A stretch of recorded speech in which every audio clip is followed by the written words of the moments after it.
Welcome back to Second Act Simplified. In January, we've been working through a theme I've been calling Start Again Strong. Today's episode is about what happens after you've decided that you're ready. Readiness is so powerful. It's a moment where we need to be really careful because it's also when women can accidentally sabotage themselves. Today, we'll be talking about what being ready doesn't mean, and it doesn't mean acting immediately. What is your first move, and how to protect your confidence right out of the gate. We tend to treat readiness like a starting gun, and we all have that image where the gun goes off and all the racers take off or the divers jump into the pool. But once you feel ready, in your mind, you're probably thinking, I need to have everything decided right now. I need to fully commit.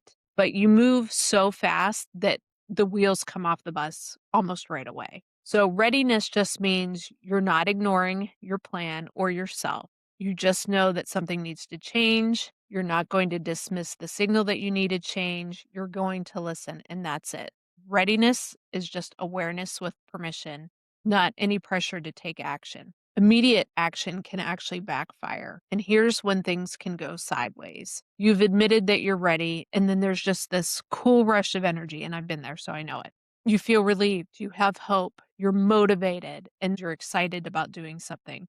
But if you run so fast, you will just burn out and fizzle. And then all these feelings of guilt or like, I can't trust myself, or I knew I would mess this up. That's all going to start creeping in. It's really important to focus on some small steps and having a sustainable pace. The first move is not a big announcement to the world, a drastic change, and a full plan for the next 5 years. Your first move is noticing what energy do I have for this, having a clear plan with some baby steps and something that can be consistent. Your first move might look more like, let's add this new step in for the week. Let's say you're going to start a YouTube channel or a podcast.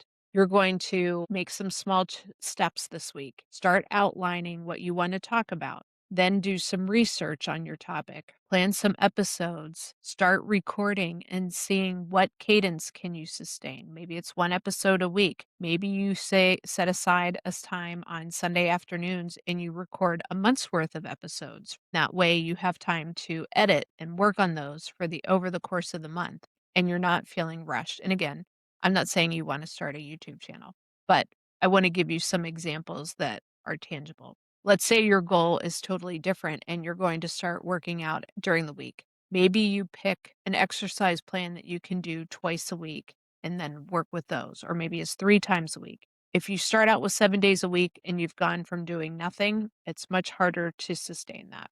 So keep your plans small and private. Don't announce them to the world. Then leave room to make adjustments as needed. Adjustments, again, is not failure. Adjustments is being reasonable. I want us to avoid self-sabotage right out of the gate. Self-sabotage doesn't mean you're quitting. Sometimes it's just you're running so fast, you have lost everything in the dust behind you, or you're letting other people make decisions for you. One of the best things you can do after you get started is have a slow, sustainable pace. Can I sustain this for 30 days? Does this choice that I'm making today support who I am now and not a version of myself years ago? Make sure you're matching your real capacity because that will also help instill habits and confidence. This is where my Second Act Pathfinder can continue to support you. By now, if you've used it, you've already identified what's shifting, what drains you, and what supports you. If you haven't used it, it's a free resource. It'll be in the show notes. Please make sure you sign up and take a look at it.